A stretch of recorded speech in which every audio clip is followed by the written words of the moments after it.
Alright, BobalosRex here, and it's Sunday, so you know what kind of day it is. A lore rant day. And today's lore rant is going to for sure contain spoilers for this book, War of the Scaleborn. If you don't want any spoilers from this book, I would skip this lore rant, but I will be talking about some stuff from this, possibly in future ones, because it's out now. The lore is out now, so it may be mentioned if it's topical. So if you don't want to watch this for spoilers while you read this, I understand.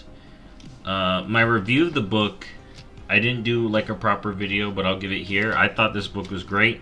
I had a good time with this book. I may do a little mini review video. We'll have to see. But yeah, overall, I like this book a lot. And now let's get into the lore rant. Now, a lot of this book takes place in what would become Northrend, as well as the Dragon Isles. Now, what's interesting is the book kind of talks about Northrend places in similar relation to where they are now. So, like, they were in Valdrakken. Alexstrasza's like, no, heading over there is northwest, which is true. Which is interesting because we know the Dragon Isles, was an island, but it is also talked about the Dragon Wilds being around the Dragon Isles. And in Chronicles, Kalimdor's shown like this big. But since stuff in Chronicles has been subject to change, I mean, we've already seen the map change. Zandalar and Kultiris have changed for the better, because Zandalar was like little micro. And it's not like 100% how accurate these are big to each other, but this could work. And this could actually work for Northrend and the Dragon Isles in one of two ways, right? So either Kalimdor was all together and then got spread out more, but then that wouldn't work because Northrend wouldn't have been that direction. Or this picture of Kalimdor that we've seen in the Chronicles where it's like all connected like this, instead is more like this. There's like this big huge inlet, alright, and then the Dragon Isles are situated there. Kind of like how it looks right now, but imagine there being land here. Alright, all of this land, boom. Maybe giving Northrend a little bit of extra. And then the Dragon Isles nestled right there. There is also a way that it could be northwest. Because say you take a globe, right? I got a globe here. Northrend is here. On a 2D map, they would look like this, side by side. But directionally, it would still be north or northwest, depending on where you're looking at. Alright. For specific spots. So, just know the ancient Kalimdor map in the Chronicles has already been subject to change. Like, by a lot. Here, let me bring it up. You're only ain't gonna be able to get a good look, but you see how it was all one? So essentially, cut this out, right? Cut it out right here. Boom, Dragon Isles. Or Dragon Isles. Alright, it's as simple as that. I don't see any contradictory stuff here. Just Dragon Isles was probably closer. Wasn't that far from shore, and that this older view of Kalimdor is false, and there's like a big inlet here. So don't get too mad about that. But one of the cool things this book also does is it actually tells us how the places here were built. So Tierhold here, oh my god, that's full. So Tierhold here was one of the first structures. Alright. Then Obsidian Throne and Vakthros were built. Alright. Those were one of the next two projects here in my notes. And then it was during the Obsidian Citadel being built. Later, when that was done, now Theron would be like, alright, I gotta start building Aberrus. And it was at that time as well that they were building Wormrest Temple over here, which was cool. And then after those two, the Ruby Life Pools would begin to get built. Alright? And at the same time as the Ruby Life Pools, Ysera was building a portal to the Dream. Okay? Then we had the Temporal Conflicts. Tierhold and Valdrakken were built. It was Tierhold, then Valdrakken, actually. But then we had the Temporal Conflux. And at the same time as the Temporal Conflux, while Nozdormu was trying to learn how to manipulate the Time Ways, or a little bit later, that's when Ysera was actually building the Eye of Ysera in the Dream.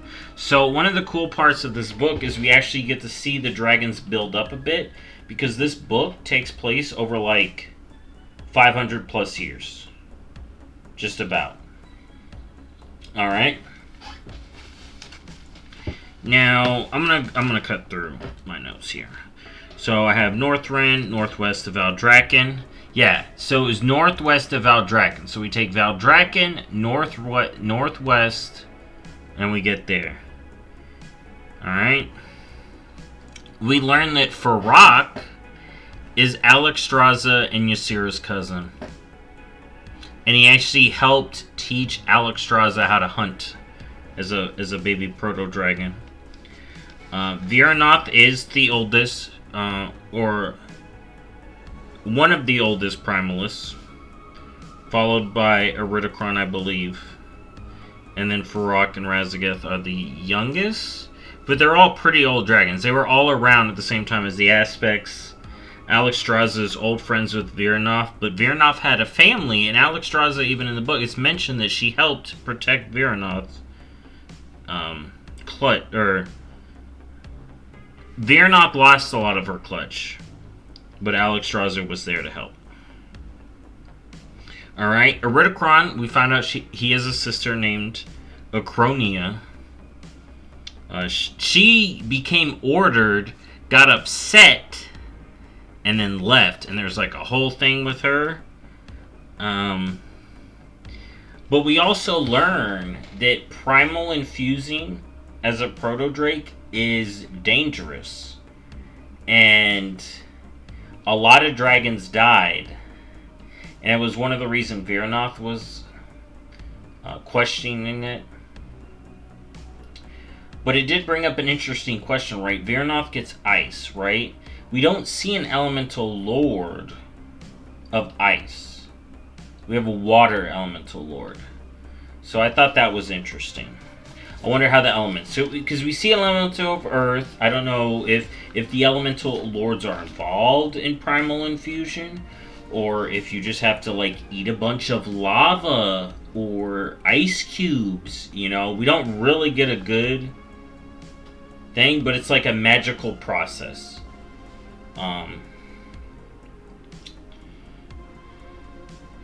Yeah, I have the picture drawn here of like this inlet sea and the Dragon Isles tucked in.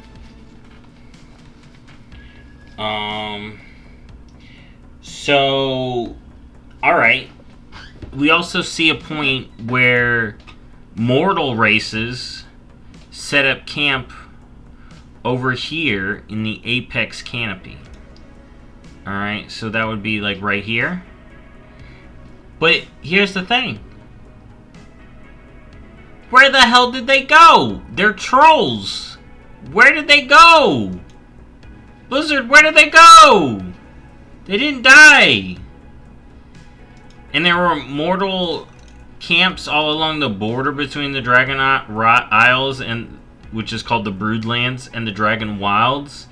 So Raszageth was burning or lightning and stuff all around it at some point, and it was crazy. She was the first caught. We all know how she was caught. But it was funny to me. So when the mortals showed up,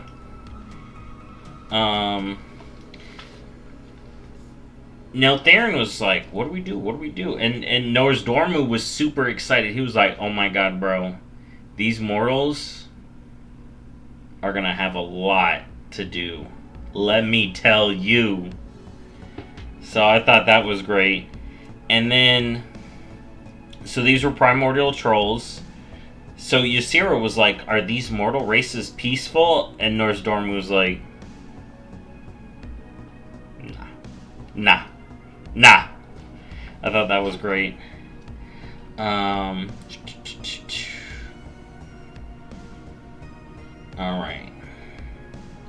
Alright, so then we got to hear about Tyr going down, and then Neltharion was like, we gotta cover this up, we can't let the news get out to the Primalists.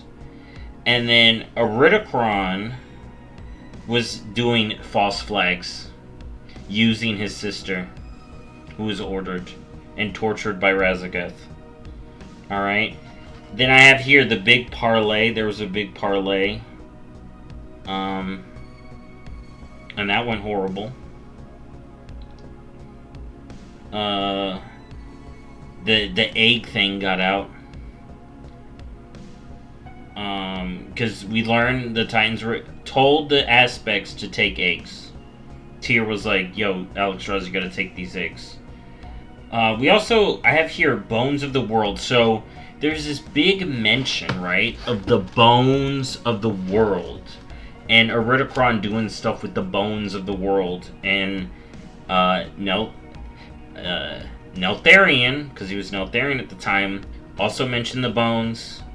And he was talking, he heard 4 different whispers at one point, and he described all 4 as different. Alright? And to me, that's very interesting. Especially if combined with my other theories. You can check out last week's video. And they had... So here's the thing. So the war hadn't fully started yet. Alright, they were kind of peaceful. Iridikron and Neltharion had already started to have this rivalry. And then when this all happened, the aspects did their thing, started building up.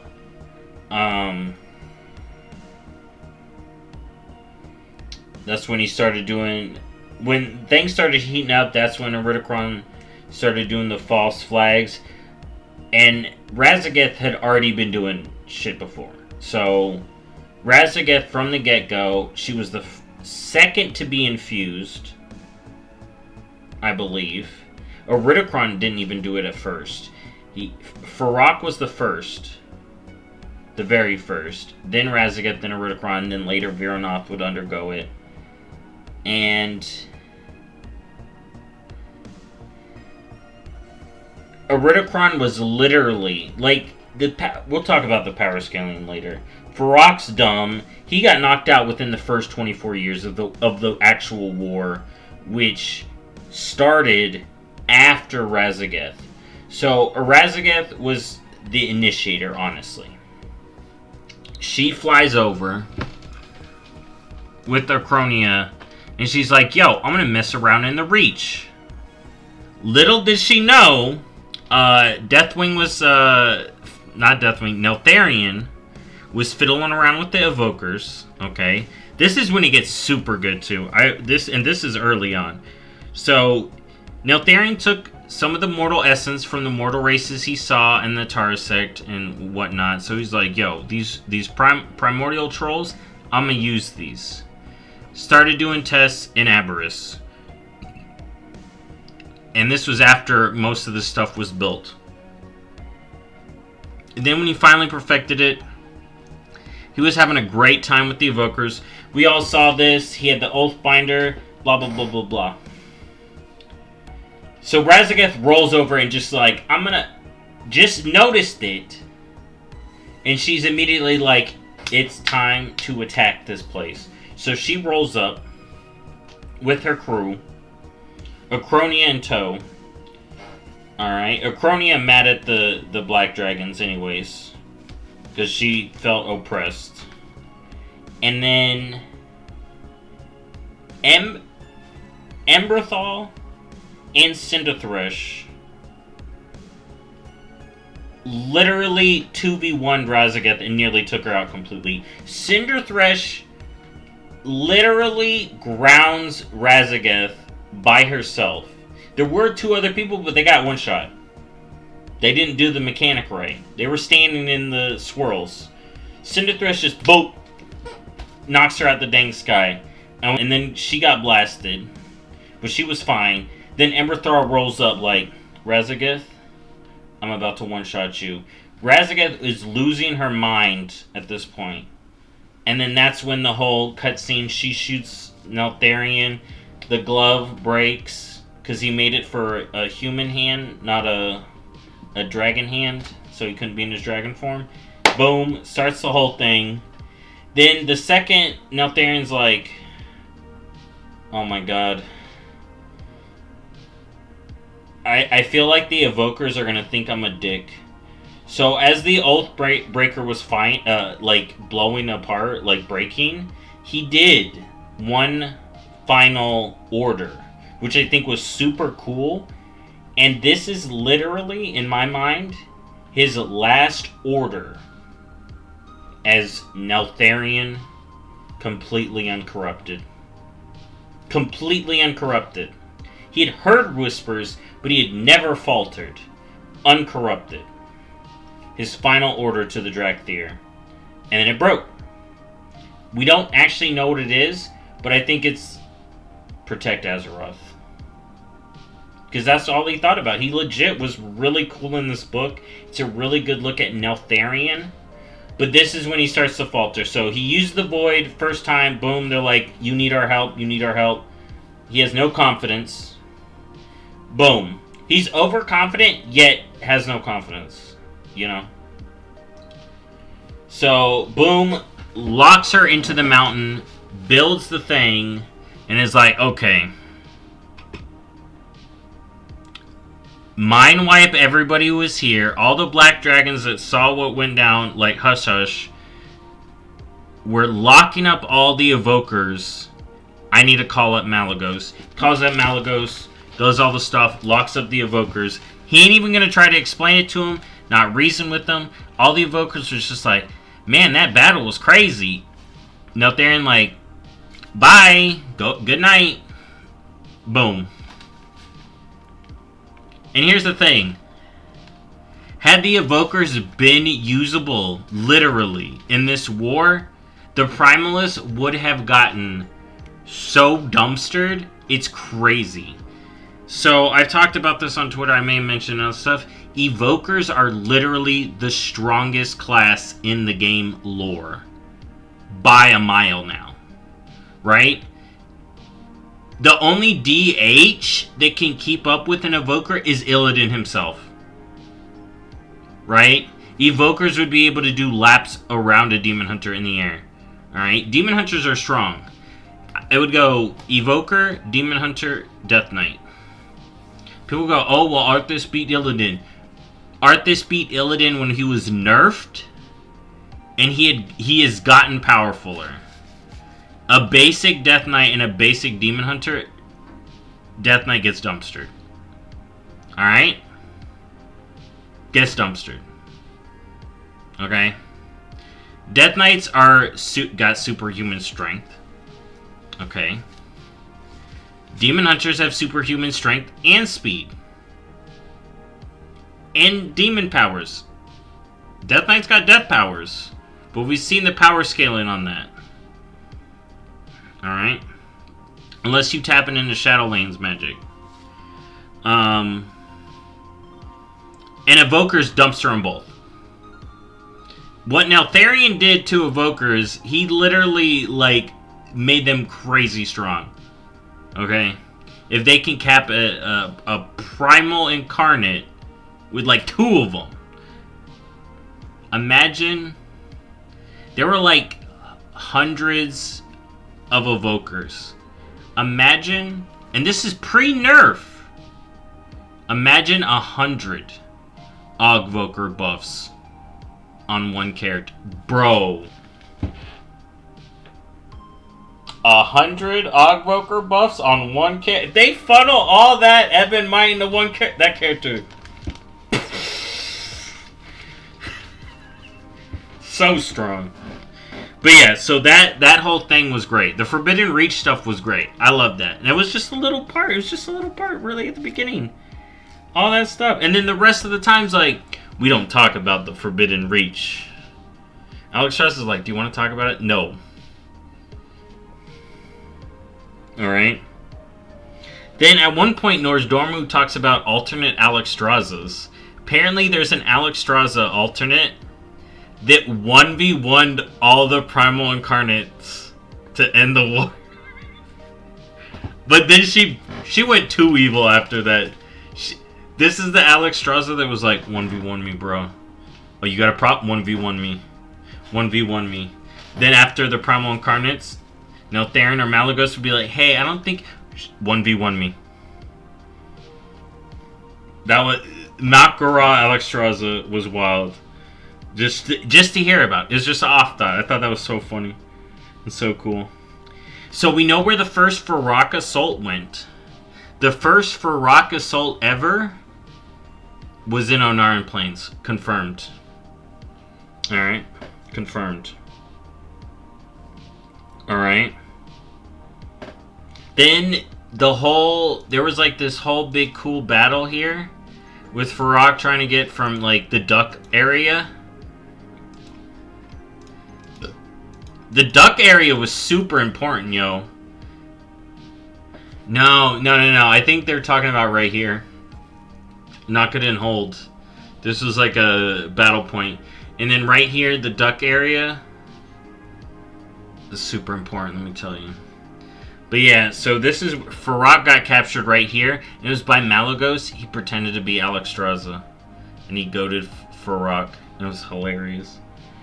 And that was like very early in the war. And then Virnoth took so much to finally capture. She literally had a glacier, okay? There was a literal glacier taking over the Forbidden Reach. Alright, this is why it's called Froststone Vault, okay? Literal great glacier. Alright. There was fights like up here in Algathar too, and if you know the zones, you're like, oh my god, I know what that is. And then it was into the beginning of the war is when they, like just before, is when they built the Vault of the Incarnates. Because Alexstrasza was like, I'm not killing them. We'll put them in jail forever. Alright? Which is better than killing, I agree. But still fucking crazy. Alright, so that's pretty much most of my main notes until we get to some of the big stuff. So, Alexstrasza got Virnoth in a 1v1. And she was going to get overpowered. But all the Dragonflights built her things. Malygos built something for her wings.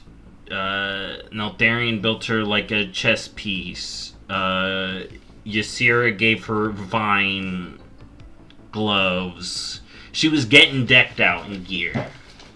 Alright, that was cool. And Nozdormu gave her the Sands of Time herself. And the way... Here's the cool thing. So the way the Sands of Time worked in the fight, which was up here, by the way. Alright, we think this was in Ice Crown. So the way that fight worked... so the Sands of Time worked like King Crimson Epitaph. So she could see outlines of the moves but in yellow. Or, yeah, it worked like King Crimson. So she would essentially see the future happening in an echo version. And then she could just react to that. It was cool. Alexstrasza had King Crimson. It was great. She's Queen Crimson. Oh my god, if you know that reference. You're there. Alright. But, okay. We also see Malagos make the first Hearthstones. They were one-time charge, and they also use dragon scales. It was cool. So we saw the very first Hearthstones get made. And now let's talk about the cool stuff. So the final part of the war was literally just siege on Eridikron. And there were constant fights from wherever the tip of Kalimdor would be and Tool Wormrest. Alright? So we're talking about a battlefield from here, this kind of cut off, all the way over to here. Alright? And the reason that there's a reason the Obsidian Citadel is there, alright? So these islands protect this area, but then the Obsidian Citadel, see, direct line from Northrend, and this is where the Primalists were based. So I'm going to talk about some of the ancient zones we have that may or may not be in Northrend or adjacent. The Frozen Fangs, which let me tell you, the Frozen Fang... Remember, this is all Lich King built, so try to look at the terrain. There's actually this place called Harrow's Deep. And I believe this and Azjol Naru consist of it. Because in the big final battle, volcanoes were erupting in Northrend. And they were fighting along a valley. Which is why I may honestly... It could be this valley, too. Because this is a big valley, right? And then the Bones of Galakrond were talked about. And these are fresh Bones of Galakrond, too. Because this did not happen long after that. So it's stinking over there. They talk about how stinky it is. But yeah, they talk about this big valley battle. And this makes me think it was right here. And this was right in front of Harrow Deeps. So yeah, dude, right here could be Harrow Deeps. Alright, underneath Icecrown. That's a lot of people's theories. And then you have the Frozen Fangs. And then Alexstrasza's fight was in a place called the Icebound Eye. Alright. Now if we remember here, there's some ice stuff there. And it's a part of the Frozen Fangs. So, but a neat little valley in it, like a little area. Now, they could be talking about the ridge here. Alright.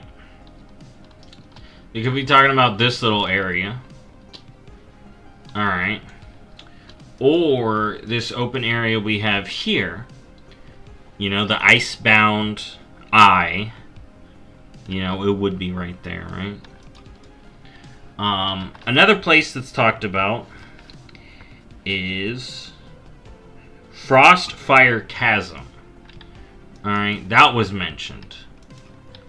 And I wonder if it may be linked to Wintergrasp. Because that could maybe be considered a chasm. It wouldn't be Sholazar. But that's like a big opening. We also have the Glacial Maw.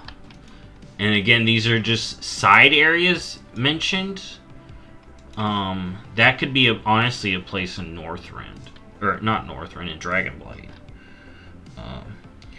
There was also a Molten Abyss. Which... that may be a completely new area. Where that would have been. Or it would have been in one of the areas sunk. Because remember, some of these areas could have been just sunk. During the Sundering.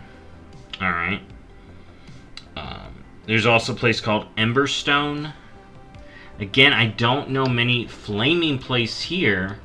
But this is like a million years in the past. I would love to go back in time and do this. The Sawtooth Mountains. Alright, so it wouldn't be here, because Ulduar was known. Alright, there's also a couple places called the Storm Scale Mountains.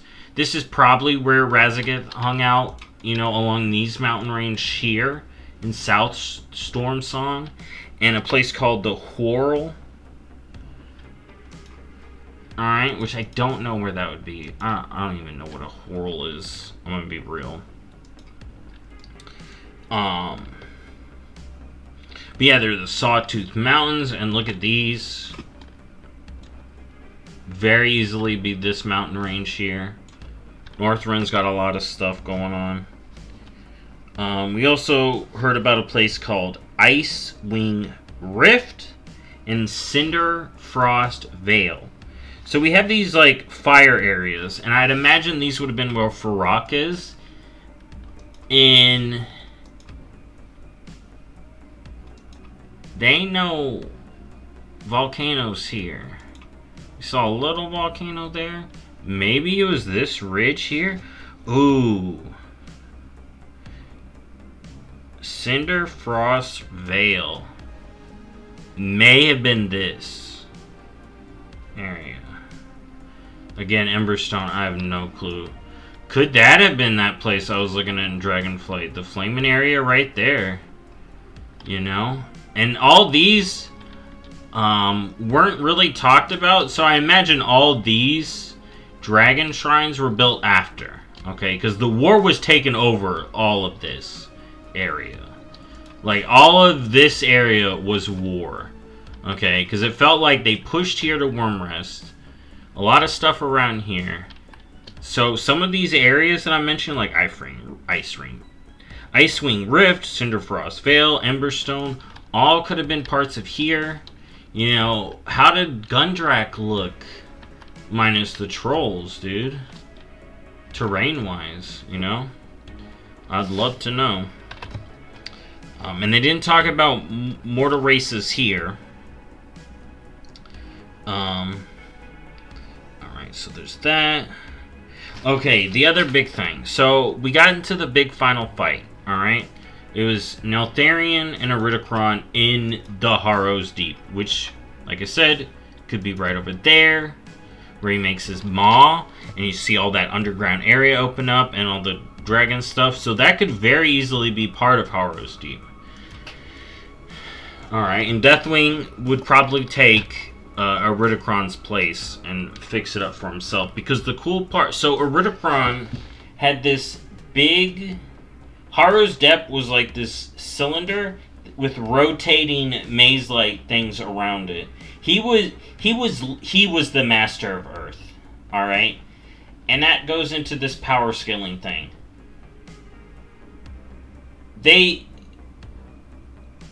Early on, they were like, Order dragons are stronger than Primalist dragons, and they had names for all the troops.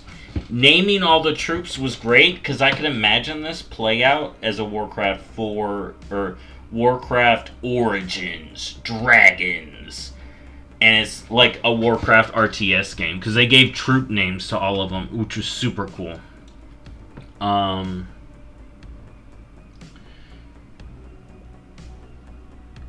So, force-wise, Primalists had more, Aspects had less. But when you saw these 1v1s, Neltharion, oh my god, Neltharion cut some lady's head off. No, he didn't cut her head off. He broke her neck in front of all of her children. There were some other older dragons named. There was a Primalist dragon that when Virnoth was captured in the fair 1v1, this dragon, it was like Sirens. It was like CYRENZ, something like that. He was like, yo, I hate Iridikron too. A lot of the Primalists, there were a lot of like in-betweeners that followed Virnoth and didn't like the other Primalists. Alright. So I don't know what this area would have been. Minus the trolls. But in Alestraz's 1v1, remember she has all those powers, equipment? And she's still getting wrecked for a little bit. So that made me start to question, we're told ordered powered dragons are more powerful than elemental powered dragons. Or order's more powerful than elemental magic. That doesn't seem to be the case. We even see the Titans. Apparently, we just dumpstered the elementals. But now it's making me really wonder, did they though? Or did they pull some schemes? And it really made me wonder if the Titans teamed up with the old gods to beat the elementals or something. Because you see a Ridicron nearly beat up Deathwing. Deathwing was done and was getting overpowered by a Ridicron, and then he had to dip into the void again to beat a Ridicron. And then it was then he just turbo blasted a Ridicron. So Void blasts a lot of things, alright? Void magic pumps too.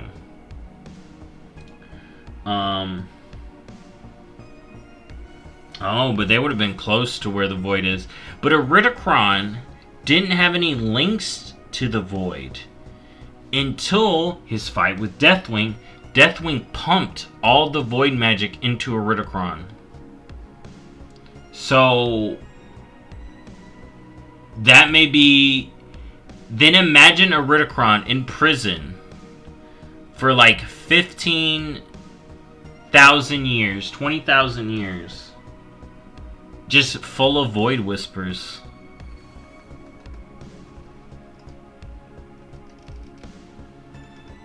Because Radagast was just teleported.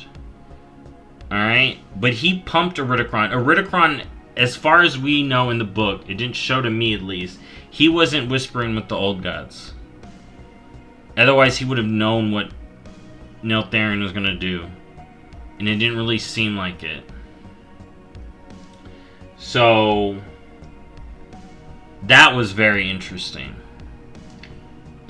But, yeah, we literally saw the Earth Warder, powered by the Titans, get completely dumpstered on a Ridicron's own turf.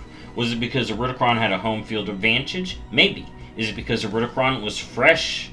Because he was the scaredy. He didn't want to fight at all. He literally was the last dude. Because he's like, I'm going to hide in my hole. So that's why you have people thinking a Ridicron's going to hold out until this expansion over here in Northrend, which we now have a ton of new zones labeled for. New areas if we do a revamp. And dude just chilling in his hole. I'm waiting. You gotta come get me. I'm not going to you. You gotta come get me. And then he, like I said, he freaking just dumpstered Neltharion, dude. Completely made him a fool. And then he dipped into the Void, and that was it. When Neltharion did the Void that time against the Ridicron, he was like, I'm done. The first time cracked me. This broke me. And that's when we saw the turn for Neltharion, it seems. Right there. And it's in the book. If you think that that's bad for Blizzard putting all this stuff in a book, I mean, I can't argue that. But I did think it was a good book. Try to find it online. Read synopsis of it online. I'm not going to stop you.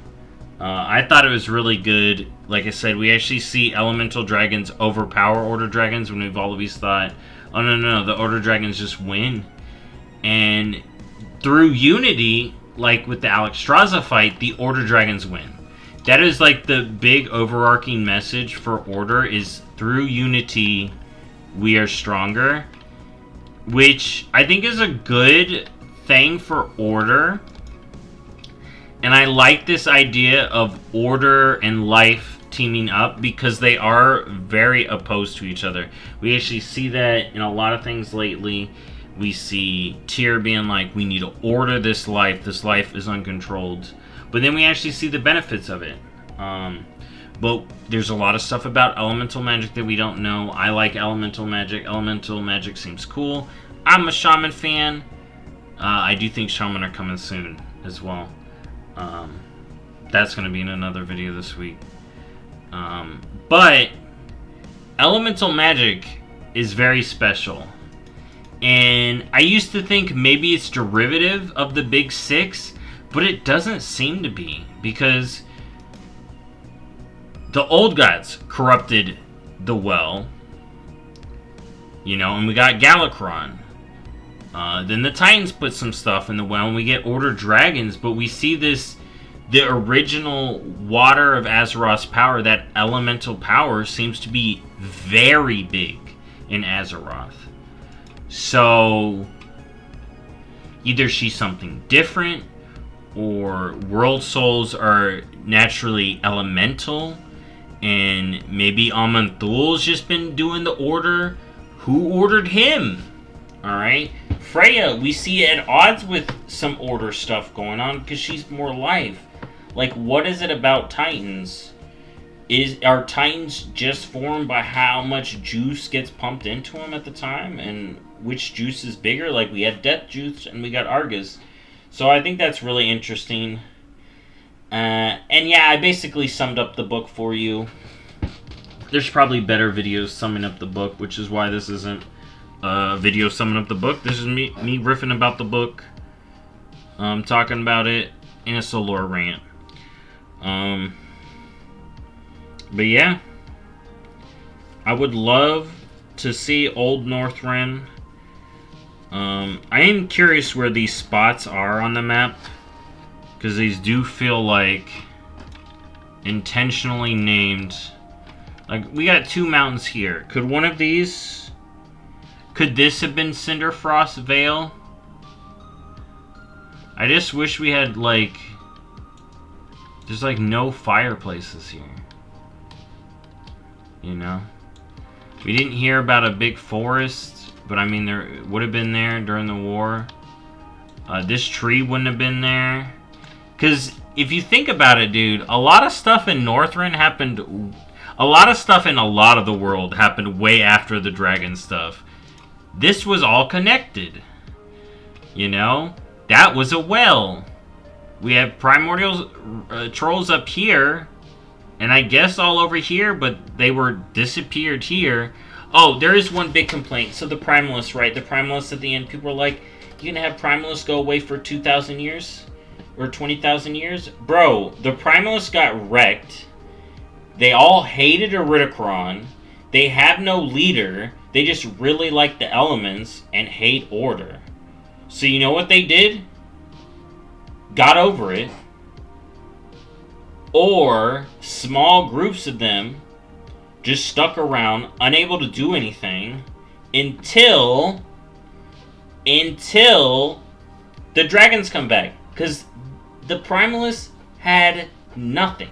You've probably seen many of them in groups, family lines of, which I always think it's a missed opportunity not to have Magatha. Maybe we'll find out Magatha has died. I mean, she was old, and it's been time has passed. Hopefully they didn't kill her off screen. But maybe she's from one of the lines of Primalists. Mortals were on the Primalist side. Maybe they were Yongle, Tauren. Or, well, Yongle would have been Yongle at the time. Because they just kind of grouped all mortals together, but it did seem that it was trolls up here. That's how they were talked about, primordial trolls. But you could have seen these Primalists carry story down through family line. Some really resentful ones. And again, a lot of them didn't care anymore. They were just trying to live their life. And were led by these dragons. So you take the dragons out of the equation. What are they going to do? What are they going to do? They're going to sit around. They're not going to be like, I'm going to wage war against the dragon aspects. They got wrecked. Then, Dragon Isles open up. First thing. This dude, alright? He heard, yo, what? Dragon Isles? Probably from Rathian. From that whole little event. He heard that and was like, yo, I know something a lot of people don't know about the Dragon Isles. It was carried down in my family stories. Started getting a whole crew because we see the Primalist movement explode during this time period, and people are like, how could there have been this many for two? Because you get new recruits. Teldrassil happened. He got more recruits. The war ended. People getting froggy. More recruits. Races that have never got to be shaman. He said, hey, you gnomes, you night elves, can't be shaman? Well, I say you can be shaman. Join me. And they did! Boom! Primalist movement. He hears the Dragon Isles are open. He's like, I know a place where one Primalist, the froggiest and angriest of the Primal Incarnates is. And he rolled up. And he busted her out. And she had the weakest prison. Because this prison was thrown together by Deathwing and Malagos on the spot. No planning, no Titan tech. Alright? So they just had to bust the door down, essentially. You had barely any defenders, which defenders were the main thing here. And then, yeah, they busted her out. And then she went straight to the thing that she heard about. And here's the thing. Raszageth did other stuff beforehand because she had to kind of find out. Because the Incarnates learned about this later. Alright? So that's why it kind of took her a little bit, like a week in game time, to be like, yo, I'm gonna bust my people out. You know? And she did. That's why she attacked. She attacked Vakthros first, because that was a place she knew. She attacked the Ruby Light Pools first, because that was a place she knew. And then she was like, yo, I know the place I'm gonna go. I'm gonna free my siblings. I heard about this in the grapevine. And yeah. Alright, that's a long enough rant. I can't believe I went on for 45 minutes with this. But overall, I loved the book. It was a good read. You learn a lot. This is my first read and just notes I took. So I'm probably missing a lot of good tidbits too. But overall, I had a good time with the book. I've been reading a lot of the books. I read Shadows Rising. I don't have a lot of the exploring books. I don't have any of the exploring books. I would like to get. But yeah, the last book I read was Shadow Rising. I also read the Illidan book. I read the Arthas book. And now I've read this book. And this by far has been one of my favorites. The Illidan book, I think, is number 2. But yeah, Evokers. Dude, they would have been so strong, dude. They would have win the war. But that's it. Thank you for watching, if you stuck around this long. And I'll see y'all in the next lore rant. What it will be about, I don't know. But it will probably be shorter than this. Because I'll have, like, a more condensed subject. I really rambled in this one, but that's what a lore rant's for. But anyways, thank you for watching, and I'll see y'all in the next one. Bye-bye.